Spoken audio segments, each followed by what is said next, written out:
Welcome back to my channel. আসসালামু আলাইকুম। আশা করি সবাই খুব ভালো আছেন। আজকে আপনাদেরকে রান্না করে দেখাবো সাদা ইলিশ মাছ। কিভাবে খুব সহজে মজা করে সাদা ইলিশ মাছটা রান্না করতে পারবেন সেই রেসিপিটি আপনাদের সঙ্গে শেয়ার করছি। সাদা ইলিশ মাছ রান্না করার জন্য এখানে আমি বড় সাইজের 3 পিস ইলিশ মাছ নিয়েছি। প্রথমে মাছের ভিতরে লবণ মেখে নিচ্ছি। মাছের ভিতরে ভালো মতো লবণ মেখে নিলাম। এদিকে চুলায় প্যানের ভিতরে বেশ কিছুটা তেল গরম বসিয়েছি।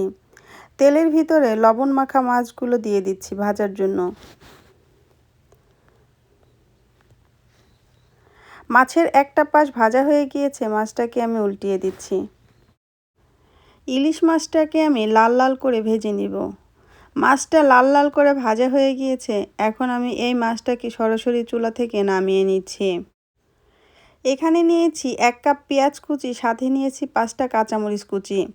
পেঁয়াজ আর কাঁচামরিচটা আমি মেখে নিব। প্রথমে পেঁয়াজের ভিতরে আমি দিয়ে দিচ্ছি স্বাদ মতো লবণ।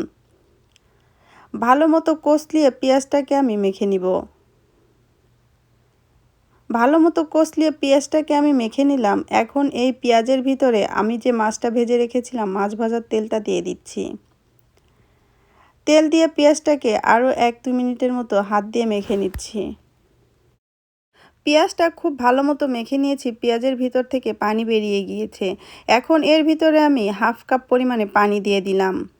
এখন এই পাত্রটাকে সরাসরি চুলায় বসিয়ে দিচ্ছি। অপেক্ষা করব বলক আসা পর্যন্ত। পেঁয়াজটার ভিতরে বলক চলে এসেছে। আমি যে মাছটা ভেজে রেখেছিলাম, এই মাছটা এখন আমি এই পেঁয়াজের ভিতরে দিয়ে দিচ্ছি।